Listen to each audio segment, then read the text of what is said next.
Une fois de plus, très chers amis, bienvenue dans cette nouvelle vidéo.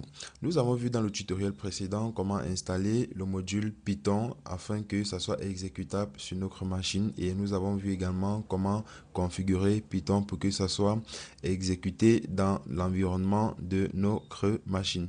Maintenant, il était question dans cette nouvelle vidéo de vous montrer comment installer le framework Django. Et pour vous dire vrai, Django n'est pas quelque chose qui s'installe et on a un fichier par exemple exécutable où on va double-cliquer dessus pour lancer son installation. Ce n'est pas ça. Django en réalité est un package ou encore un module du langage de programmation Python. Ce qui fait en sorte que pour avoir Django fonctionnel, on va passer par l'installation de ce module à partir de notre langage Python. Et pour ce faire, on va créer donc un répertoire sur notre bureau et je vais appeler ce répertoire tout simplement mon projet. D'accord, je vais créer un répertoire que j'appelle mon projet. Et une fois que j'ai créé donc ce répertoire-ci, je vais l'ouvrir avec mon éditeur VS Code. D'accord, j'ancre à l'intérieur, je fais un clic droit, ouvrir avec code. On patiente tout simplement. Et très bien, voici donc le répertoire mon projet qui s'ouvre à partir de VS Code. Et une fois ça s'ouvre, qu'est-ce qu'on va faire? On va donc essayer de créer notre premier environnement de travail. Alors, c'est quoi l'environnement de travail? L'environnement de travail, c'est tout simplement une zone isolée pour un projet particulier.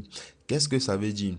La configuration qu'on a fait tout à l'heure était générale. Ça veut dire que lorsqu'on va travailler sur plusieurs projets, ça doit se faire à partir du module Python qu'on a installé. Et c'est en réalité une mauvaise méthode de travail. Ce qui fait que pour pouvoir isoler chaque module propre à un projet, on va créer ce qu'on a appelé un environnement de travail. Très bien. Et pour installer notre environnement de travail, on va venir tout simplement ici en haut, cliquer sur Terminal. Lorsque je clique sur Terminal, je vais choisir tout simplement New Terminal. Et dans mon New Terminal, je vais également me rassurer que je parvienne à trouver Python. Pour cela, on va encore faire un test avec la commande Python-V. Et là, on a la version. Pour ceux, par exemple, qui auront tout un tas de textes rouges ici, ça veut dire en réalité que lorsque vous avez configuré Python, VS Code était toujours ouvert, ce qui fait que vous allez effectuer un redémarrage de l'ordinateur, d'accord, ou aller dans le gestionnaire des fichiers, mettre fin à toutes les exécutions de VS Code avant de relancer, avant de réouvrir donc votre répertoire avec VS Code. Là, on va donc créer notre premier environnement de travail. Euh, L'environnement, pour créer notre environnement de travail, autant pour moi, on va passer par la commande Python-M, d'accord, la commande venv et ensuite le nom de notre environnement que je vais appeler myenv. Donc Python-M venv myenv et je vais valider avec le bouton. On nous dit le thème Python, voilà, j'ai mal écrit Python. Très bien. Donc je vais écrire Python comme ceci et je vais valider. Et on va patienter tout simplement que Python crée notre environnement. Donc là, on patiente. Très bien, les amis, Python vient de finaliser avec la création de notre environnement de travail que voici. Et lorsqu'on a fini avec la création de l'environnement, qu'est-ce qu'on fait? On va activer tout simplement notre environnement de travail. Et pour ce faire, on va commencer par écrire le nom de notre environnement. C'était my et on va appuyer la touche Tab sur notre clavier. Du coup, ça va donner myenv et on va également saisir la première lettre S. On va entrer dans le dossier script. Voilà, dans le dossier script, on va simplement activer notre environnement. On va se limiter là et on va presser le bouton ancrer. Et qu'est-ce qu'on nous dit? On dit myenv impossible de charger le fichier car l'exécution du script est désactivée sur ce système. Très bien. Voilà, ici là, en fait, nous sommes dans le terminal de PowerShell et on nous fait comprendre en fait que l'exécution des scripts est désactivée. Qu'est-ce qu'on fait? On va utiliser ChatGPT, d'accord, pour activer l'exécution des scripts sur notre terminal. Donc, ce que je vais faire, c'est quoi? Je vais recopier ce message ici comme ça. Là, ça fait partie également de l'utilisation des compétences de ChatGPT. On va voir comment donc trouver la solution à notre problème. Donc, dans ChatGPT, je vais cliquer tout simplement sur New ici et je vais mettre tout simplement mon message et je vais dire donne-moi la commande pour enlever cette restriction. Et là, ChatGPT doit tout de suite comprendre. Voilà, et là, il nous dit c'est une restriction de PowerShell. Ce qu'on va faire, c'est quoi? On va tout simplement copier cette commande ici et on va venir dans PowerShell, toujours ici. Ok, on va cliquer, faire un clic droit ou CTRL V et on va presser le bouton ancrer. Très bien, et la restriction a été enlevée, j'ose croire. Maintenant, ce qui se passe, c'est quoi? Je vais faire un clear ici, d'accord, pour laver notre terminal afin que ça soit propre. Maintenant, ce qui se passe, on va, euh, on va activer notre environnement. Donc, on va réécrire myenv script et activer, voilà, et on va taper ancrer. Très bien, lorsque l'environnement de travail est activé, vous allez voir, ça va apparaître ici en couleur verte. Ça veut dire en réalité que toutes les installations qu'on va faire ici, ça sera dans notre environnement myenv. Et au moment où vous voulez même exécuter le projet, si vous n'ancrez pas dans votre environnement, il y aura un problème, d'accord? Ça ne doit pas marcher. Et une fois que ça a marché comme ça, qu'est-ce qu'on va faire? On va donc installer notre module Django. D'accord, on va installer Django.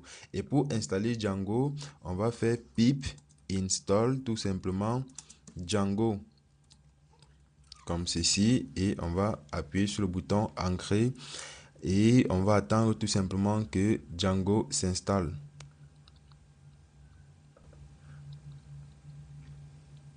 Donc Django est en train de s'installer tout simplement.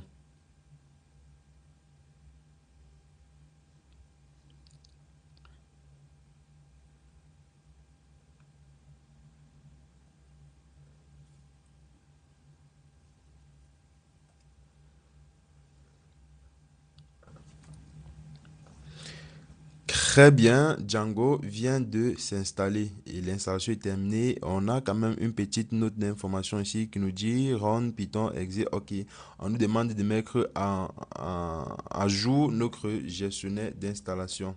Donc je vais tout simplement remettre, copier cette commande et coller afin de mettre pip à jour. Une fois Django installé, on va vérifier la version de Django. Ok, et pour vérifier la version, c'est tout simplement à partir de la commande django-admin-version.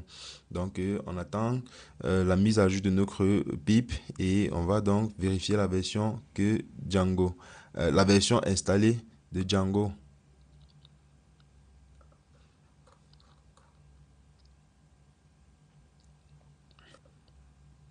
Très bien, donc on va écrire Django-admin, d'accord, -admin-version. Et on aura la version 6.0.5 de Django. Très bien, maintenant, on va essayer de créer un projet juste pour voir si Django fonctionne normalement. Et ça, c'est à partir de la commande Django, comme ceci, toujours -admin. OK, on va mettre cette fois-ci Start Project. Start Projet et je vais appeler par exemple mon site comme ceci. D'accord, et voici l'application Django qui a été créée. On va pas encore expliquer tout ça, on teste encore tout simplement notre configuration. On va essayer d'appliquer les migrations. Python manage. Non, on va d'abord ancrer dans mon site, cd mon site. Ok, ensuite on va faire Python manage.py migrer. Donc, on va essayer d'appliquer les migrations par défaut. Donc ça, je vais expliquer réellement tout ça dans la prochaine vidéo. Et là, maintenant, on va démarrer notre serveur Django. On va faire Python manage.py run server, tout simplement.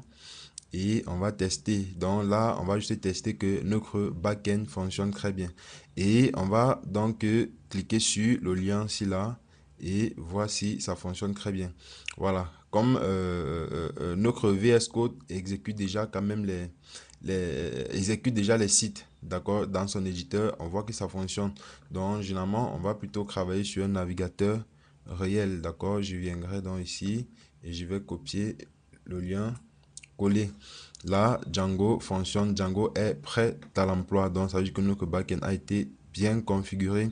Voilà, donc, dans la prochaine vidéo, on va installer notre prochain outil Postman.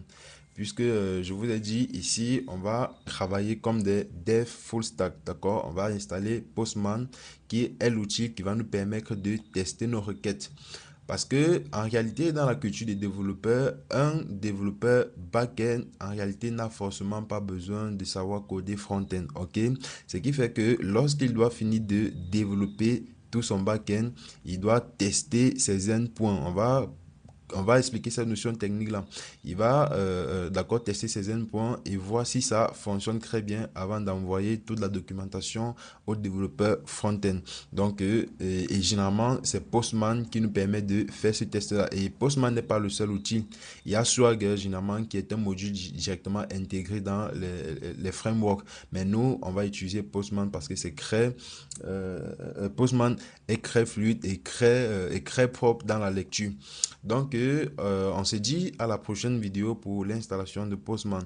Entre-temps, s'il y a un petit souci, si vous avez des problèmes de configuration et tout, n'hésitez pas à laisser un commentaire afin que on puisse ensemble vous aider et on avance dans au même rythme. Donc, à très bientôt.